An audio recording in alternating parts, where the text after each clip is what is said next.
What's up, fiends? Lucard here. I'm back with another Bayview Entertainment review for you.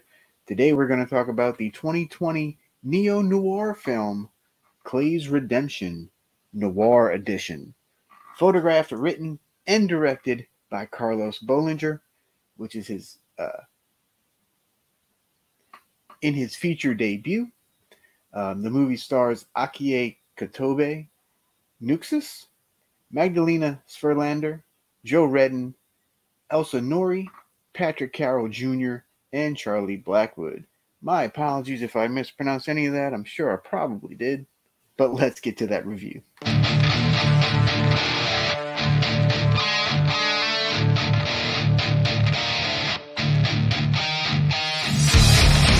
Alright, so first off, I would like to thank Bayview Entertainment for sending me a copy to watch and review for you guys.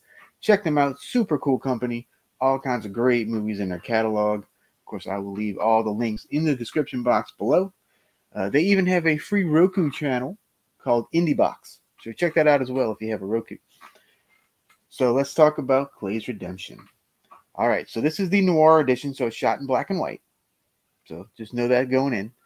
So we begin with some text on the screen informing us of an ancient demon that has been summoned to feed on the souls of the gods.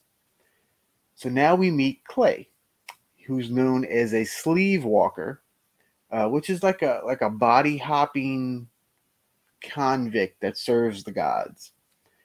So he receives one final mission because he's about to like retire, kind of thing. But he receives one final job of protecting this mysterious deaf-mute woman named Maya. But of course, they're hunted by that ancient demon. So as you know, I always like to start these things with what I didn't like. But most of what I'm about to say here is not really a critique of the film. It's more of a, if you don't like this type of thing, this may bug you. So this movie does not explain a lot of things, and there's not a whole lot of dialogue. Like, stuff just kind of happens, and we're along for the ride. So I think that may put off some folks. You kind of have to pay attention the whole movie. Short attention spans be damned for this one. My biggest actual gripe, though, would be that some of the actors, their accents are kind of hard to decipher, to my American ears at least. This is a UK movie with an international cast, so there are many, many accents going, all the time. So what did I like here? Quite a bit, actually. This film is very moody and atmospheric, and I love that. I also loved the black and white. So the original version of this movie is in color. It uses mostly reds, greens, and blues. And I've watched the trailer. I've seen the photos. Everything's in color. It looks great in color too. But to me, the black and white brings this movie to a different level. It's a very film noir type of movie, and the dark grittiness of the black and white just kind of enhances everything. Personal opinion, but I'm a huge black and white fan anyway, so yeah.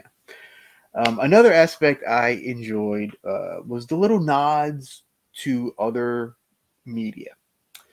For example, Clay has a nose strip that's straight out of Chinatown, the 1972-74 movie. I forgot what year it was. And also, I did notice that there was very much like a comic book feel, especially to some of the framing of the shots and whatnot. So yeah, I thought that was kind of neat. And I'd also like to point out a couple of the performances that stood out to me as well.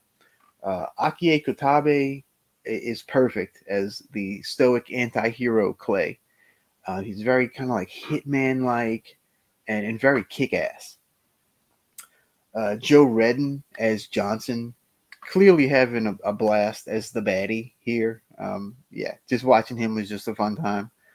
And Charlie Blackwood, who plays the boss Athena, her appearance, her physical appearance in the movie kind of reminded me of the Bella twins, but she's like way more badass. I don't know. I dug her performance. I thought she was great. So overall, if you like films, kind of like Chinatown, Highlander, Blade Runner, that sort of deal, you'll probably dig this one too. It can be a little taxing on the attention span, like I said before, but it's totally worth it if you're willing to give it a shot. So I'm going to give Clay's Redemption Noir Edition a 3.75 bats out of 5. It's a film noir, cyberpunk gangster film, kind of reshaped with gods and immortals. So if that sounds like a good time, I do recommend checking this one out. So until next time, remember to stay spooky. Peace.